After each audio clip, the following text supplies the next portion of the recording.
Hello বন্ধুরা, welcome back to our YouTube channel মারফিয়া। তো তোমরা কেমন আছো? বলে নিশ্চয়ই খুব খুব খুব ভালো আছো, আর আমি ভীষণ ভালো আছি। তো তোমাদেরকে আরও একবার এই মিনি ব্লগে জানাচ্ছি স্বাগত। তো এই ব্লগটা কিসের জন্য সেটা তোমাদেরকে দেখতে হলে পুরো ব্লগটা দেখতে হবে। আর এই ব্লগের লাস্টের দিকে আগেই বলে দিচ্ছি একটা নতুন চমক আছে, সেটাই তোমাদেরকে বলবো আজকে। তো সেই ব্লগটার জন্য এইটা পুরোটা দেখো, তাহলে তোমরা বুঝতে পারবে কথাটা। তো এখানে আমরা টোটোতে উঠে পড়েছি, যেহেতু এক জায়গায় আমরা যাচ্ছি। তো বেশি জন যাচ্ছি না, মানে একজনের বাদ আছে, যে বাবা আজকে যায়নি, তো মা, দিদা, আমি আর ভাই যাচ্ছি। আর ভাইয়ের দিকে কখনোই ক্যামেরা করলে ও তো সুষ্ঠুভাবে তাকাতে পারে না, ও বারবার এদিক ওদিক করে বেড়ায়। তো তোমরা তো সেটাই দেখতে পেলে। তো ও ললিপপ খেতে খেতেই যাচ্ছিলো, আর আমরা এদিকে স্টেশনের এদিকে চলে এসেছি আমাদের ডেস্টিনেশনে। তো এই দেখো আমাদের পুরো স্টেশনের এদিকে একেবারে দেখা যাচ্ছে সব কিছু। এদিকে অনেক দোকান টোকান আছে, মাছের আড়ত টাড়ত সবই কিছুই আছে। তো সেটাই তোমাদেরকে দেখিয়ে দিলাম। আর আমরা আমাদের ডেস্টিনেশনে কিন্তু চলে এসেছি। দেখো কি সুন্দর করে সাজানো আছে, দেখে কিন্তু মনে হচ্ছে আমরা বিয়ে বাড়িতে এসেছি। দাঁড়াও, তোমাদেরকে বলছি যে আমরা বিয়ে বাড়িতে এসেছি না, কি করতে এসেছি এই জায়গাটায়। তো মা এখানে টাকাটা মিটিয়ে দিল, আর আমি, দিদা আর ভাই আর মা এদিকে চলে গেলাম আমাদের ডেস্টিনেশনে। তো এখানে প্রথমেই দেখতে পাচ্ছ ফুচকা আর কিছু কানের দোকান বসেছে। তো আমরা বলে দিচ্ছি আমরা একটা উদ্বোধনী একটা মন্দির সেখানেই এসেছি।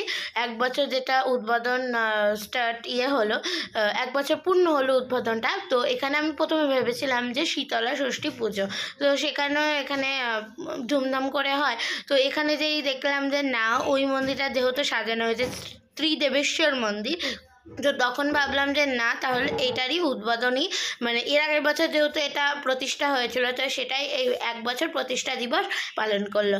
তো এখানে কি হয়েছে সেটা আমি নিজে কিছুই জানি না। দেখো কিভাবে ধোয়া উঠছে। তো আমি মাকেও জিজ্ঞেস করলাম, মাও বলতে পারলো না। তো আমরা এখন যাচ্ছি এই মন্দিরের ভেতরে। তো এই মন্দিরের ভেতরটা না খুবই সুন্দর। আমি এর আগে এসেছি, কিন্তু এর মন্দিরের ভেতরে আসা হয়নি আমার। তো দেখো প্রথমেই মহাদেবের একটা মূর্তি আছে, তো সেখানে একটা ফোয়ারার মতন জল উঠছে। তো বন্ধুরা, সেখানে আমরা হাতটা ধুয়ে নিয়ে এখানে আমরা চলে আসলাম। এখানে আরও কিছু ঠাকুর আছে, সেখানেই দর্শন করতে। তো এখানে হনুমান মূর্তি, নরসিংহদেব, শিবলিঙ্গ এগুলোই সব ছিল। তো এখানে আমরা প্রসাদ গ্রহণ করতেও চলে এসেছি। দেখো আমাদেরকে প্রসাদ দিয়ে দিয়েছে। এখানে দিদা প্রণাম করে নিল, যেহেতু দিদা ওদিকে সব দেখছিল, দিদা এদিকে কখনোই আসেনি। তো এখানে আমি আমার বান্ধবীদের কাছে চলে এসেছিলাম, এইদিকেই বাড়ি তাদের। তো আমাকে ডাকলো, তো সেই কারণে আমি এদিকে দেখে নিলাম। তো সেই বলছিল যে এই ভিডিও কেন করছিস। তো আমি তাদের মুখটা কিন্তু দেখাতে পারিনি, তো তোমাদেরকে দেখাবো, ঠিক দেখাবো, দাঁড়াও একটু ওয়েট করে যাও। তো ওদিকেই কিছু বন্ধুও ছিল, তাদের সাথে কথা বলছিলাম। তো এদিকে ঋত্বিকা, সুপর্ণার সাথে আমার দেখা হয়ে গেছিলো। তো এদিকে ওদের সাথে দেখা করে আমি আবার চলে এসেছি মা, দিদার কাছে। তো এখানে আবার মা, দিদা সব কথা টথা বলছিল যে খুব সুন্দর হয়েছে মন্দিরটা, হ্যানা তেনা এইসব বকছিল।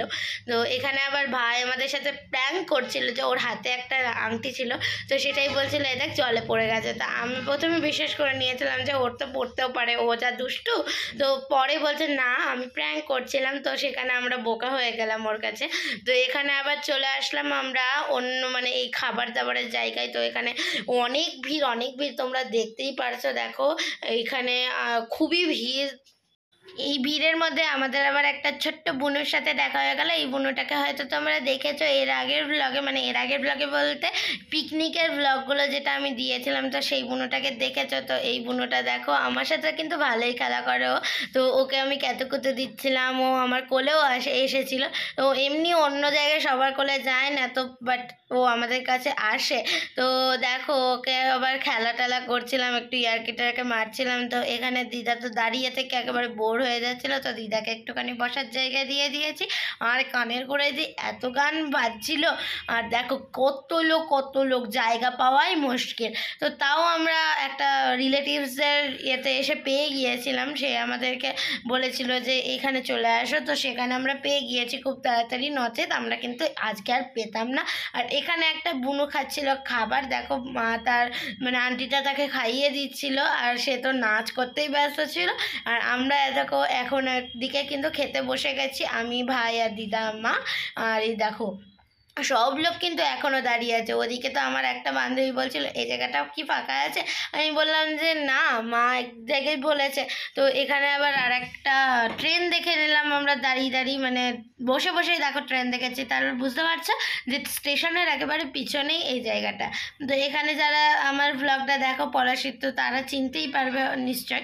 তো এ দেখো আবার ওদিকে আমার একটা বুনুর সাথে দেখা হয়ে গেলো। সেই বুনুটা তো খুব নাচছিল, একটা গান চলছিল, খুব নাচছিল, কিন্তু যেই আমার ক্যামেরাটা দেখেছে সেই নাচাটা বন্ধ করে দিয়েছে। তারপরেই তো একটুখানি বসে থাকার পর আমাদের দিয়ে দিয়েছে পাতা। ওদিকেও আর একটা বুনু নাচছিল, মানে চারিদিকে তো একদম বাচ্চাই ছড়াছড়ি। তো বাচ্চাই ছড়াছড়ি করতে কি সব কটা বুনুই নাচানাচি করছিল। আর এদিকে কিন্তু আমাদের দিয়ে দিয়েছে খিচুড়ি। দেখো সবাইকে একেবারে পাতলা পাতলা ঝোল ঝোল খিচুড়ি দিয়ে দিল। আর আমার কিন্তু খিচুড়ি খেতে ভীষণ ভালো লাগে।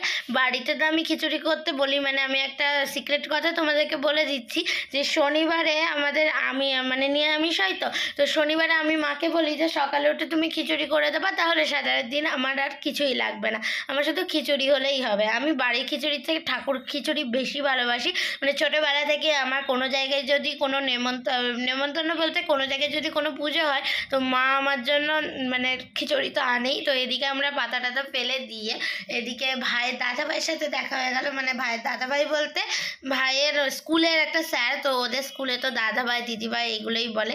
এদিকে হচ্ছিল রান্না। দেখো এখনো কতগুলো কড়া বসে আছে, মানে রান্না হচ্ছে। আর এখনো ওদিকে অনেক লোক বাকি আছে, সবাই খাচ্ছে তারপর নিয়ে যাচ্ছে। আর আমাদের এদিকে পলাশিতে তো পলাশি উৎসব হয়, সামনে এটা শুরু হচ্ছে। তো সেখানে এই মাঠটাই হয়। তো দেখো সব জিনিসপত্র কিন্তু চলে এসেছে, রোলার কোস্টার, তারপর কিছু কিছু মানে নাগরদোলা টাগরদোলা এগুলো সব আনা হয়ে গেছে। তারপর এগুলো সব সাজানো হবে। তারপর এই ভ্লগটাও তোমাদের সাথে শেয়ার করব নিশ্চয়ই। তো এটা এখনও শুরু হয়নি, বাট শুরু হলে তোমাদের সাথে শেয়ার করব। তো এখন আমরা আর টোটোও ধরছি না, অনেক রাত হয়ে গেছে, প্রায় 10টা বেজে গেছে। তো এখন আমরা হাঁটি হাঁটি পা করে যাব বাড়িতে। তো ব্লগটা কেমন লাগলো কমেন্ট করে জানাবে। টাটা।